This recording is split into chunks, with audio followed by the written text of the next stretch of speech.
Our next speaker is David Harradine, who is co-artistic director of Fevered Sleep and professor of interdisciplinary practice at Central. Please welcome David to the stage. Thank you.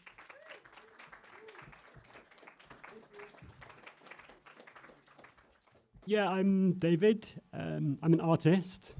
I'm also a researcher.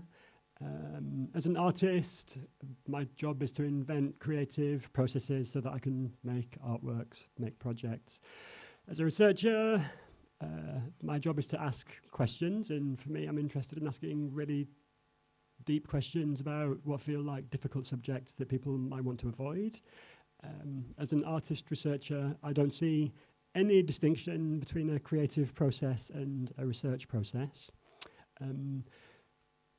Recent projects have looked at subjects like why we don't trust men in the presence of children, why we see other species as objects rather than subjects, and why can't we talk about grief? So we've developed a project called This Grief Thing, which asks that question, why can't we talk about grief? Where we feel there's a problem. Grief is a really common, normal, healthy emotion, which everybody experiences at some point, and yet which is weirdly absent, often weirdly invisible, often hidden, often a source of shame or embarrassment or fear. So this project, This Grief Thing, tries to push against all of those things to make spaces in which grief is given permission to be. I'm just one person who's been part of this project, and I don't really want to speak for it. So this film includes the voices of other people, and I hope it can speak for itself. It's 6 minutes long, and this is the start and the end of my presentation. Thank you.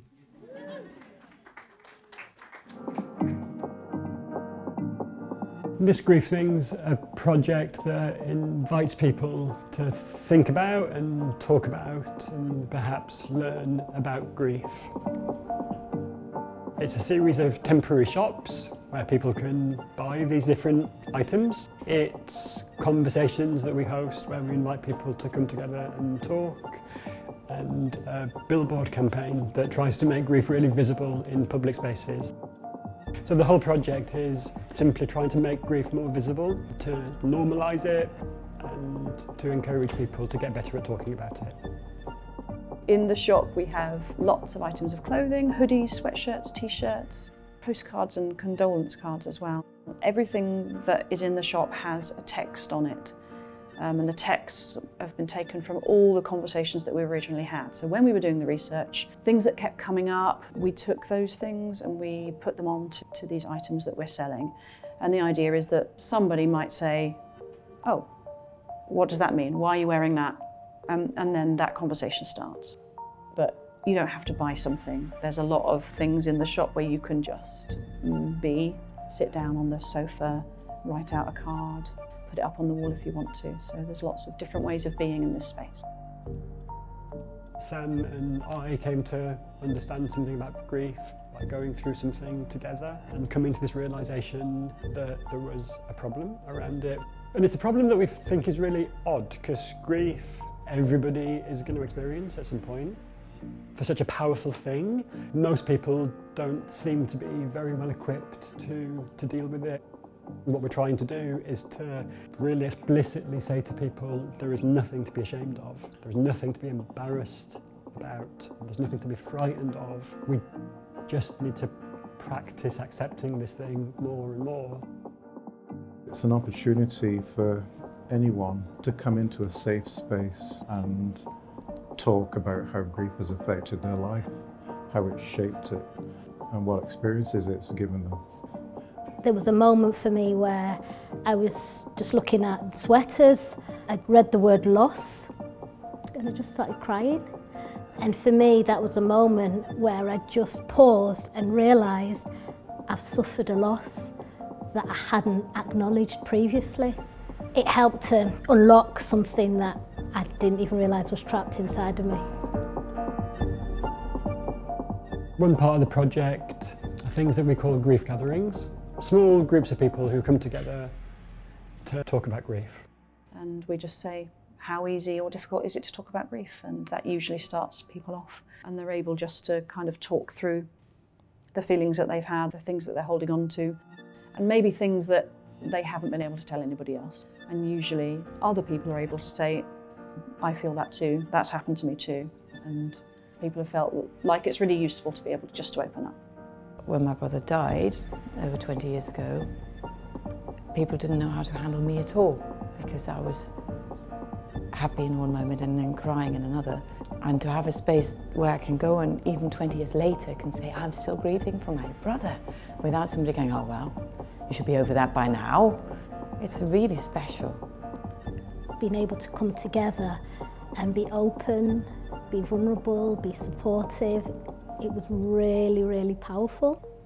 What I found as I listened to others, I heard people putting language to my experience, and that was really, really comforting for me.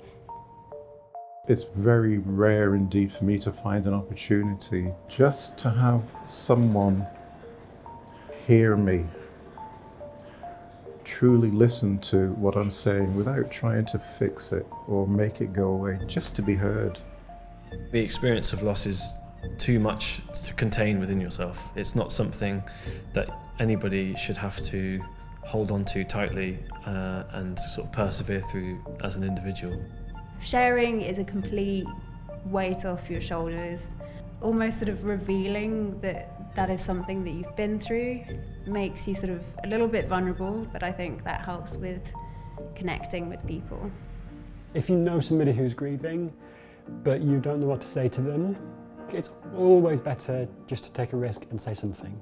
If you make someone cry, that doesn't mean that you should never ask them again unless we practice it, unless we take risks with it. We're never going to get any better at it. People feel like if they ask you, say, I'm very sorry to hear about your sister, they expect that you might burst into tears. It's not the case. I want to talk about her. I want to remember her. I want to celebrate her. You know, likewise with my dad. You know, it's something I want to talk about because it's the best thing you can do is talk. But it's that big thing about giving each other permission to grieve, permission to talk about it in a supportive space. I don't think we've ever made a project which has felt as important as this one. We had no idea if people would come through the doors, and hundreds and hundreds and hundreds of people have come. I think our deepest hope for this project is that we offer something useful over and above it being a shop or an art project, something which goes actually right to the heart of what it is just to be alive. We need more spaces like this, and for me, this grief thing has changed my life because it's changed me, and I'm really grateful for that.